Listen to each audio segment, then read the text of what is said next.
Center. Welcoming you to our program on Decoding Diabetes.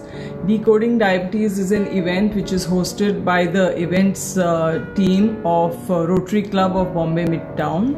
And vegetables which you are going to eat, they should be put in boiling water for some time so as to leach out the potassium, and then they can be used for cooking.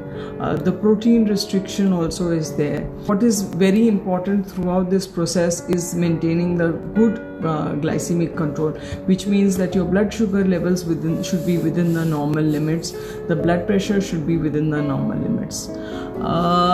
Nitin ji is asking about creatinine levels. Yeah, creatinine levels, our normal creatinine levels are usually 0.8 to 1.1 milligram percent, and these slowly start rising once the kidney function starts to decline. And like I said, once at least once in a year you must have your creatinine levels checked when you go to visit your doctor, and then the supportive treatment or whatever treatment is required can be done. If the creatinine levels start rising, it doesn't mean that there is kidney injury, and this can be monitored with good glycemic control, with good blood sugar control and good pressure control. We are usually able to even keep, most people are able to keep the kidney disease at an early stage. If at this time the blood sugar control is not looked into or the pressure, then slowly this progresses into kidney failure. Once the kidneys start failing, once the creatinines come about are elevated and the kidney is not able to work properly, then people will require dialysis. Now, dialysis is something which a lot of people get very scared when they hear that, oh my god, dialysis. But dialysis is a machine which performs the role of the kidney. So basically, like the kidney removes the waste products, so the dialysis machine works to remove the same waste products, so that the overload of these waste products is not there on the body, especially the heart. There are various types. There's peritoneal dialysis and there's hemodialysis, in which either peritoneal is when a tube is put into your stomach to remove the waste products, or the hemodialysis is when you go to you are attached to a dialysis machine. Either this can be done in a hospital setup, or it can even be done at home, wherein the machine is attached and then that machine performs the role of removing all the excretory products that are not required. सवाल बहुत अच्छा है कि creatinine का क्या role होता है।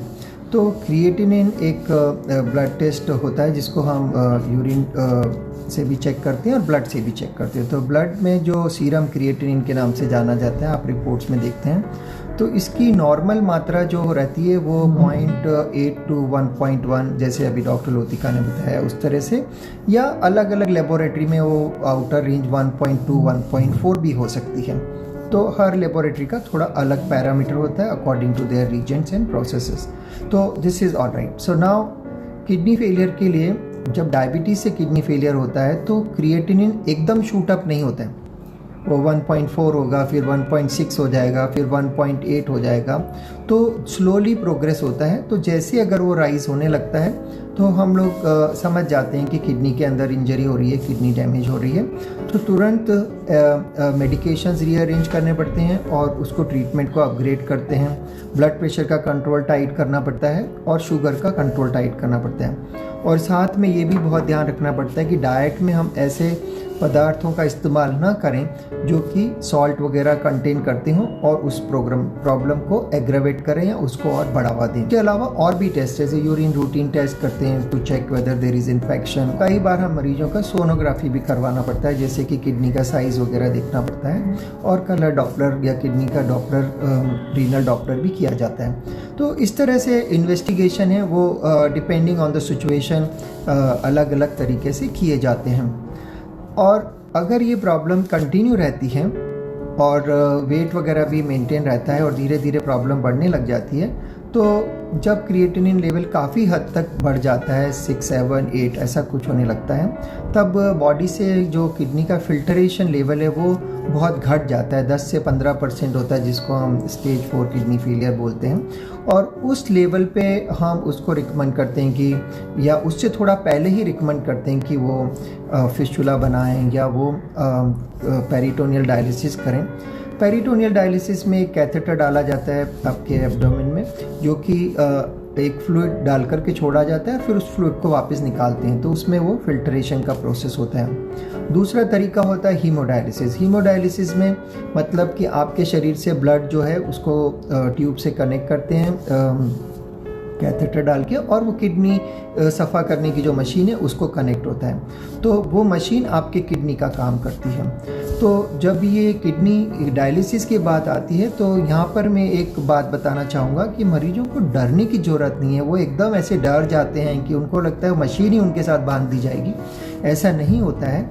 वो मशीन सिर्फ आपका किडनी वाला काम करके दे रही है, वो आपका सिर्फ सफ़ा करने वाला काम कर रही है, और उससे आपकी लाइफ प्रोलॉन्ग भी होती है और आपकी जो बीमारी है वो काफ़ी हद तक कम हो जाती है।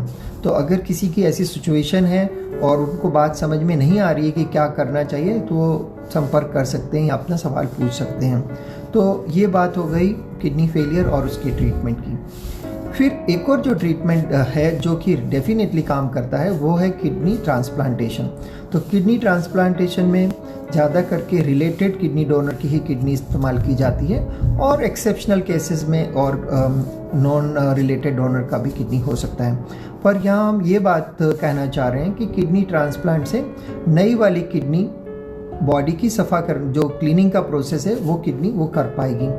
और हाँ, इसमें ख़ास बात ये रखने की बात है, कई बार मरीज किडनी ट्रांसप्लांट करवा लेते हैं पर वो डायबिटीज़ को फिर भूल जाते हैं, और धीरे धीरे डायबिटीज़ वापस बढ़ने लगता है और नई किडनी भी ख़राब कर देता है।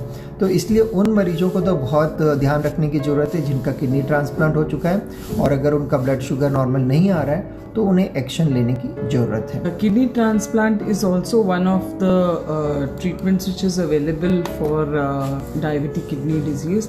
When the kidney starts to fail, if the person otherwise is healthy, they should look if somebody in their family can donate the kidney to them, and that is actually the best match. Either a sibling or a child or parent can donate, that will be the perfect match. But however, in some cases unrelated or even cadaveric transplant can be done.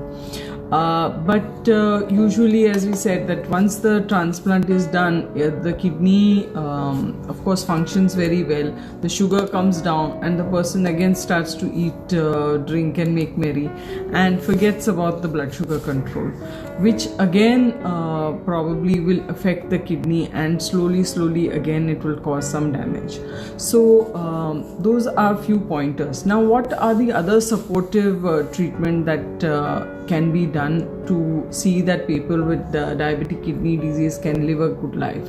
First, as we said, is to look after their blood sugar levels, see that they are well within the control, keep checking the blood sugar levels. These days you have glucometers, you can keep checking with the strips at home, or do a continuous glucose monitoring.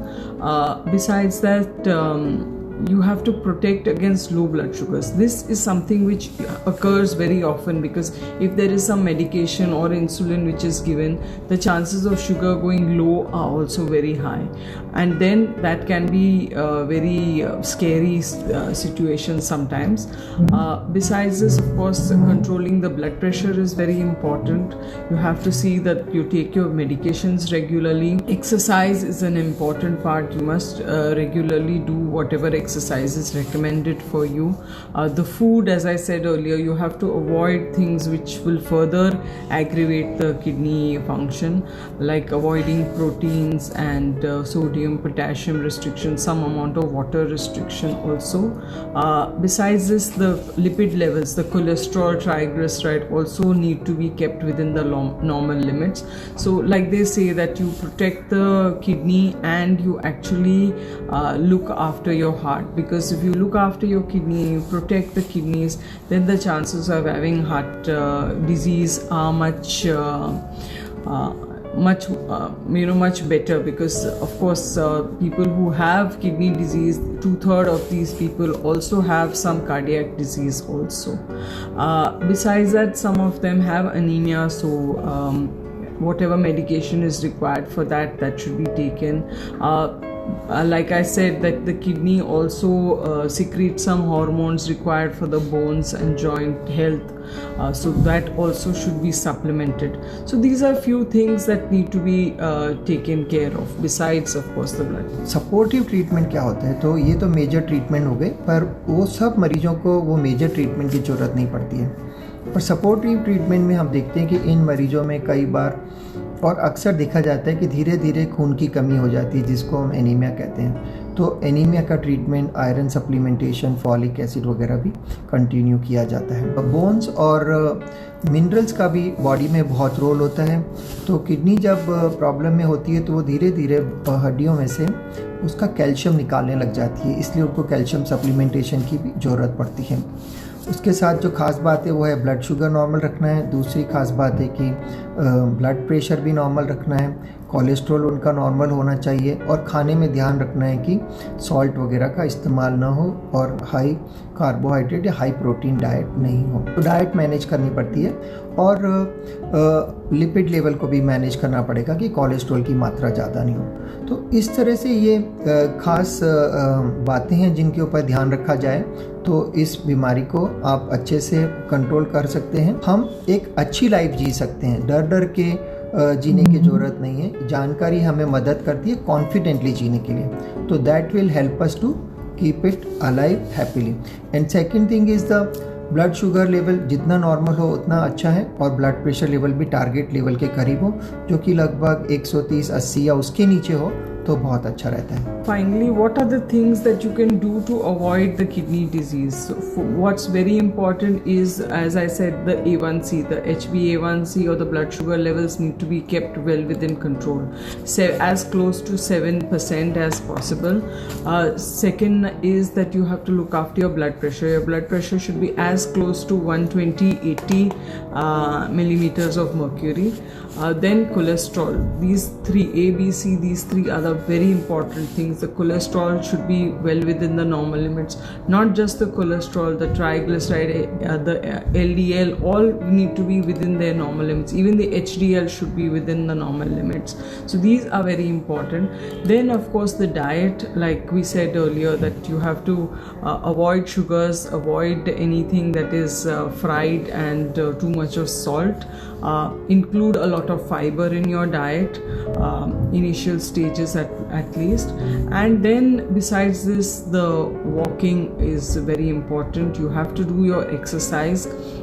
Ideally about 30 to 40 minutes of walking is very good for health, and also to avoid the complications and to keep control of your blood sugar levels. What can I do about the complications? तो हम उनके लिए क्या कर सकते हैं या उनसे बचने के लिए क्या कर सकते हैं? तो हम हमारी 3-4 बातें जो हैं उनको खास याद रखेंगे। ABCD वाला फार्मूला, A for A1C जिसको हमें लेस देन 7% रखना है, E फॉर ब्लड प्रेशर वो लेस देन 130/80 रखना है, और 120/80 तक आएगा तो और भी अच्छा है। C फॉर कोलेस्ट्रॉल, हमें कोलेस्ट्रॉल की मात्रा को कंट्रोल करना है और लिपिड प्रोफाइल को नॉर्मल रखना है।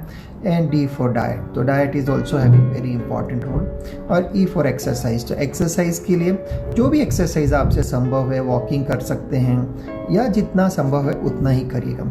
तो ये हमारी खास बातें रहीं आज के लिए, और ये आज हमारा खास टॉपिक था डायबिटीज़ और किडनी के बारे में कि किस तरह से डायबिटीज़ किडनी को अफेक्ट करती है। And take care, and we will see you again next week, same day, same time. Thank you.